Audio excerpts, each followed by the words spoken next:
ہمارے ساتھ ڈاکٹر ہما بقائی صاحبہ موجود ہیں. آپ ان کو اکثر سنتے رہتے ہیں ہمارے ٹیلی ویژن پروگرامز کے اندر. بین الاقوامی امور کے اوپر کافی دسترس رکھتی ہیں. ڈاکٹر صاحبہ بہت شکریہ.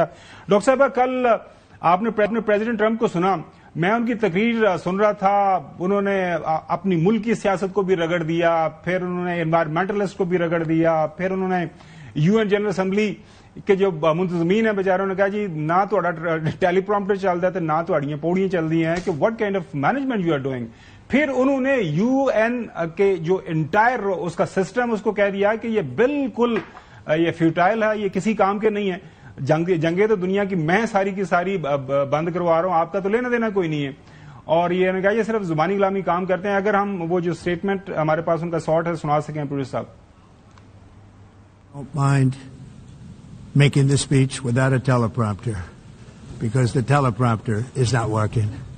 I can only say that whoever's operating this teleprompter is in big trouble.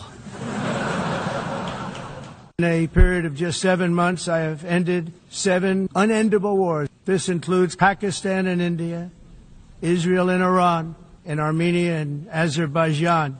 It's never happened before. It's too bad that I had to do these things instead of the United Nations doing them. And sadly, in all cases, the United Nations did not even try to help. All I got from the United Nations, a bad escalator and a bad teleprompter. میں نے کہا you N سے مجھے ایک ہی چیز ملی ہے, bed جو ہے ایسکلیٹر اور بیڈ ٹیلی پرومپٹر. لیکن سیدھا میں ڈاکٹر صاحبہ سوال جو میرے سامنے ہے, پریزیڈنٹ ٹرمپ کی ملاقات ہوئی ہے مسلم ورلڈ کے لیڈران کے ساتھ, اس کی آؤٹ کم بتایا جا رہا ہے فروٹفل ہے, سکسیسفل میٹنگ ہوئی ہے. ہاؤ ڈو یو سی دس؟ دیکھیے جی, یہ میٹنگ فروٹفل اور سکسیسفل کون کہہ رہا ہے؟ یہ وہ لوگ کہہ رہے ہیں who are desperate for an option. یعنی آپ یہ سوچئے کہ پریزیڈنٹ ٹرمپ نے یہ کہہ کر یہ میٹنگ شروع کی کہ اس گروپ کے علاوہ کوئی یہ کام نہیں کر سکتا, لیکن دوسرے جملے میں ظاہر ہے کہ انہوں نے اسرائیل کو سپورٹ کیا, حماس کو ڈیگریڈ کیا, ڈاؤن گریڈ کیا, سبٹریکشن کی بات کی. اس وقت جو نان مسلم ملک ہیں جس کا آپ نے شروع میں اشارہ بھی کیا, میکرون صاحب کا جو اسٹیٹمنٹ ہے وہ اہم ہے. وہ کہہ رہے ہیں کہ یہ جو آپ کی وش لسٹ ہے یہ چل نہیں رہی, اور انہوں نے اس کے ساتھ ساتھ ایران سے بھی بات کرنے کی بارے میں کہا ہے. انہوں نے کہا ایرانین پریزیڈنٹ سے ملنے کو کہہ رہے ہیں. دیکھیے جی, اس وقت عرب ورلڈ تو حماس سے بہت ڈری ہوئی تھی. ان کا خیال تھا کہ ان کا دشمن ایرانین پراکسیز ہیں, اور جب ایرانین پراکسیز کو ڈسمینٹل کیا جا رہا تھا تو وہ خاموشی سے تقریباً اس سچویشن کے ساتھ کھڑے تھے.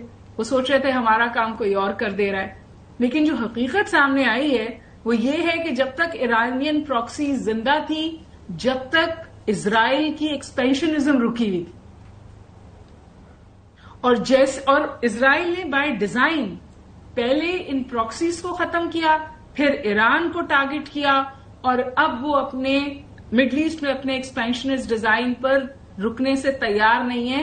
اور شام کی جو صورتحال ہے وہ تو آپ کے اور میرے سامنے ہے ہی. شام کے صدر نے بھی یہی کہا کہ یہ تو فیصلہ کریں کہ اسرائیل اپنی سیکیورٹی کی جنگ لڑ رہا ہے, 7 اکتوبر کا بدلہ لے رہا ہے, یا وہ اپنے ایکسپینشنسٹ ایجنڈا پہ کام کر رہا ہے. تو سب سے بڑی بات تو یہ کہ تو ایلیفنٹ ان دا روم از اسرائیل. پریزیڈنٹ ٹرمپ جتنی بھی ملاقاتیں کر لیں اور مسلم ورلڈ ان سے ملاقات کر کر جتنی بھی فیس سیونگ ڈھونڈ لے, جس میں یہ بھی شامل ہے کہ جی اسرائیل معافی مانگ لے, جس میں یہ بھی شامل ہے ایشورنس کہ آئندہ ہم پر حملہ نہیں ہوگا, اس طرح کی ایشورنسز, یا دھمکی یہ کہ ہم ابراہیم ایکارڈز کا حصہ نہیں بنیں گے. اور اس کے بدلے میں ٹرمپ ان سے یہ مانگ رہا ہے کہ آپ اپنی ایک فورس بنائیں اور اس کو آپ آن دا گراؤنڈ اتاریں. وہ پیس کیپنگ فورس ہوگی یا وہ ریزسٹنس فورس ہوگی. اور جیسے کہ ابھی کہا آپ نے کہ میکرون جو ہے وہ یہ بالکل واضح کہہ رہے ہیں کہ آپ نے ایک حماس ختم کیا ہے. حماس تو آئیڈیالوجی ہے, حماس تو تھنکنگ پروسیس ہے, حماس تو تھاٹ پروسیس ہے, وہ تو ختم نہیں ہوا. تو میرا نہیں خیال کہ اس وقت کسی کے پاس بھی مڈل ایسٹرن کرائسس کی سولوشن موجود ہے. امن تو دور کی بات ہے, ریکنسٹرکشن تو دور کی بات ہے, یہ لوگ اس بارے میں بھی فیصلہ نہیں کر پا رہے کہ جنگ بندی. اور ڈاکٹر صاحب یہ بہت اہم نقطہ آپ نے اٹھایا ہے. جنگ بندی میں جو سب سے بڑی رکاوٹ امریکہ بہادر ہد ہے, کیونکہ 4 جو پرماننٹ ممبر ہے آف دا سیکورٹی کونسل وہ اس کے حق میں ہیں. ہمیشہ ویٹو کر دیتا ہے، امریکہ کو 6 دفعہ ویٹو کر چکا ہوا ہے. سوال جو آپ نے اٹھایا کہ یہ جو مسلم ممالک کی پیس کیپنگ فورس وہاں پہ ہوگی، جس حوالے سے خبریں آ رہی ہیں کہ جی اس پلان کے اوپر کام ہو رہا ہے، تو کیا یہ پیس کیپنگ فورس وداؤٹ اسرائیل کی مرضی کے لوگ یہ جائیں گے؟ ان کو یہ یو این کے امبریلا کے نیچے جائیں گے، OIC کے امبریلا کے نیچے جائیں گے؟ کیا امریکہ ان کو ہیڈ کرے گا؟ یہ بڑا اہم نقطہ ہے. خواجہ آصف صاحب سے رات کو محمد مالک صاحب نے ہمارے جو انہوں نے سوال کیا، تو آپ کو پتا ہے خواجہ آصف صاحب سے سوال کوئی بھی کریں وہ جواب ضرور دیتے ہیں.